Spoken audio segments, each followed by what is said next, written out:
silently flows the river that reflects the age-old customs and culture, the tehzeeb of an ancient city that holds within its vastness profound tales and in its depths immense talent. Gomti, the lifeline of Lucknow, its very heartbeat. Gomti that holds within its womb innumerable stars from history, its annals pregnant with mystery and mysticism, that boasts of the aristocracy of the Nawabs and the sweat and toil of the craftsmen,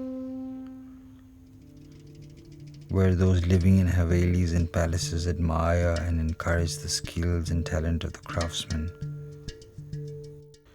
where the magnificence and splendor of the stately homes is because of the handwork of the masters of craft, where silken threads weave a new dream onto sheer cloth every single day, and takes the fine and delicate work of Chikankari to new heights. The hands that lace the bride's bridal wear and cause a riot on the ramp in the world of fashion themselves remain behind the curtain. And behind one such curtain sits Anjumanara. Anjuman, young and beautiful, sits with her eyes bent upon a frame and head covered with the dupatta, her nimble fingers delicately holding a needle to a floral pattern. Anjuman, whose dreams are as delicate as the fine stitches of this unique embroidery, whose eyes mirror the kaleidoscope dreams of tomorrow. Dreams that she has every single day, weaves onto a piece of cloth with a new hope and takes Chikankari to newer heights.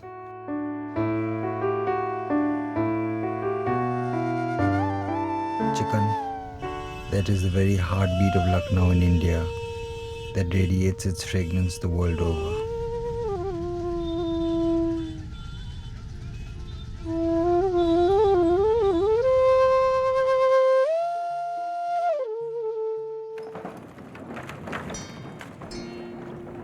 The handwork of Chikan, it is believed, was mentioned by Megasthenes in 3rd century BC. Another story goes that credits this embroidery to a mere traveler who happened to teach it to a farmer in Lucknow, for the simple reason that the farmer had offered water to his weary soul.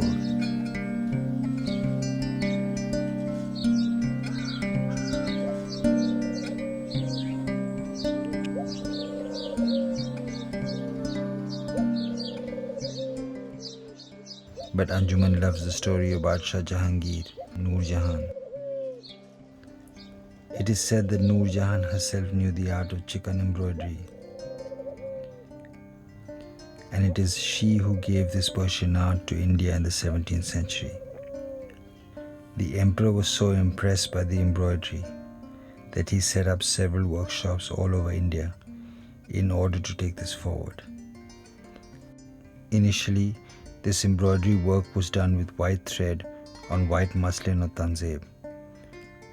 Muslin was the favorite cloth here, which was worn during the summer season in keeping with a hot and humid climate.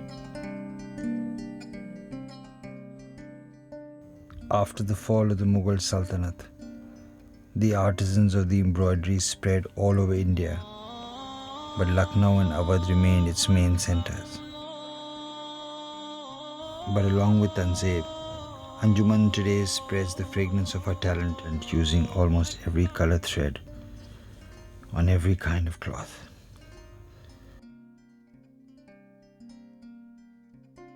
Be it cotton, silk, organza or net, chiffon or georgette, as she feels the rich texture of these soft fabrics on her crimson cheeks, a gamut of designs fill up her mind and touch the delicate nuances of her aesthetic being, and the bare fabric comes alive in a riot of colors. Anjuman's alluring eyes clearly reflect the beauty of her talent. It is such a love in which she drowns to emerge. She takes on every single stitch with such precision and intricacy, like she was making a garland of pearls.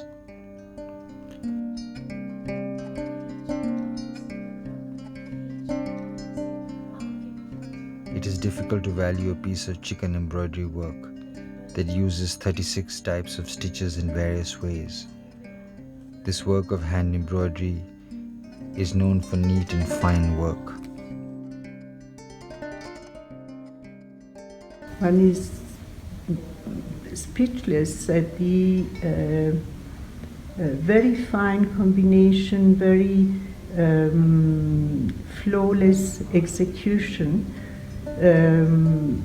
minuteness of workmanship, but that talks more about almost the meditative states of the embroiderer. Says the needle to the thread, "You leave me behind as you walk ahead and spread onto the cloth in your mirrored hues with delicate stitches, each pattern you infuse. As you fill up the design with love and passion, chikan comes alive in scintillating fashion. My umbilical cord is severed in swift action, and then it's just you in seconds, less than a fraction."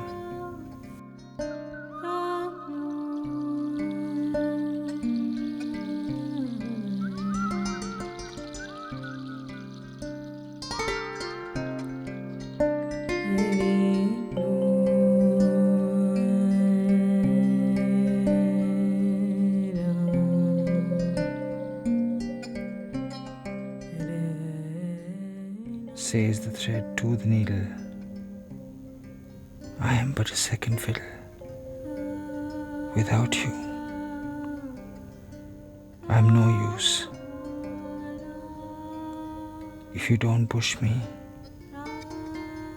no colors I infuse. You pierce the cloth to make way for me and pull me along as far as the artisan can see. With you I can move in 36 ways and spin delicate chikan in several days."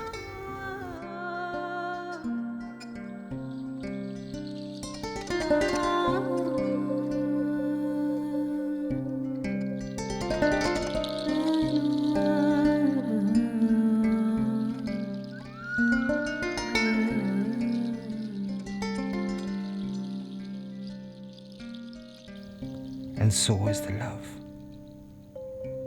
of the needle and thread. Together they are the artisan's bread. The one is bound to the other in trust. It's a faith that comes and can never be thrust. Chikan is then a work of art that's a lot of soul and a lot of heart. And in his journey up to the ramp, it gives Lucknow an international stamp.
craft of Chikankari is very traditional to the Awadh region and especially Lucknow.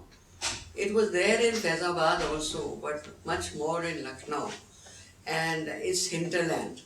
So with these very, very intricate stitches, which including the shikarga designs and others, were embroidered by master craftsmen, and they adorned the garments of nobility of Awadh. With the abolishment of Zamindari Act and all that, the craft gradually went into the hands of women. It went into the cloistered areas of the household, and that is when the middlemen came in. So they used to bring the work, give it to the women, and pay very paltry wages. So since we were not able to get anything, since we knew about how bad conditions were, so bad that sometimes जैसे कहते they couldn't even have a meal, the fire couldn't be lit in the house. So then we both contributed small amounts of money together and started with 31 women. Today, I'm very happy to share with you that more than 8,000 women are working with us, and 5,723, I think, maybe one number less or more, has been formed in the self-help groups. They have been helped to take a loan from the bank, and they are doing their own business, the production. Only thing, Seva helped them to market their stuff, which we do it in Delhi, Bombay, Calcutta, Madras, and other cities, Bangalore, Chandigarh. Like gypsies, we travel and we sell our product, and with that earning, we run our organization.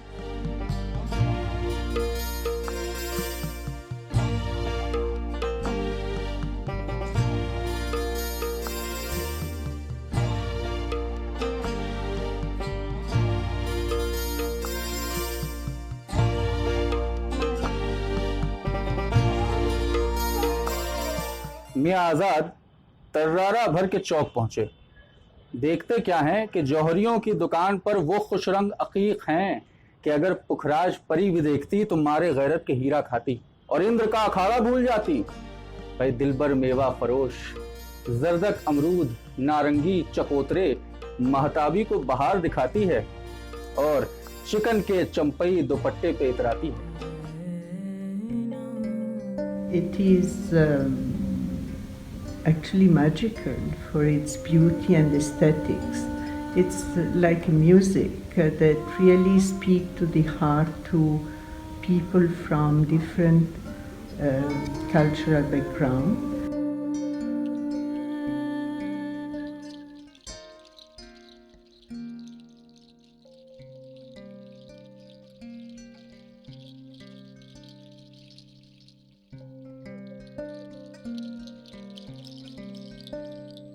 You know, the West discovers our crafts.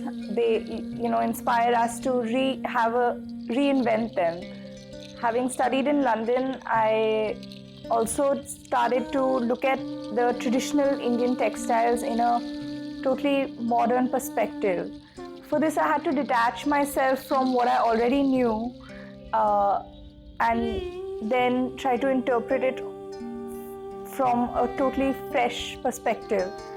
So I think a lot of things have evolved over time, like the motifs and the techniques, which are just perfect as they are. But the best way to make chicken conducive to our modern lives, may it be in Indian clothes or in Western clothes, is to add a little bit of touch of fun and also keep the elegance alive by changing the silhouettes and playing around with form, kind of experimentation to the next level.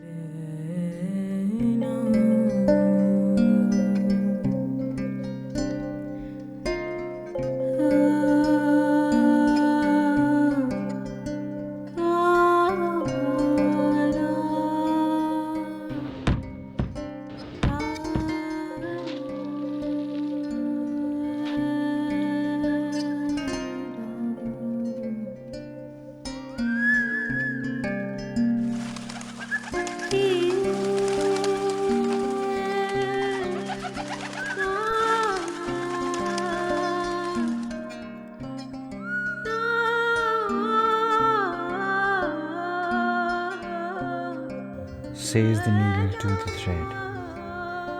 You leave me behind as you walk ahead.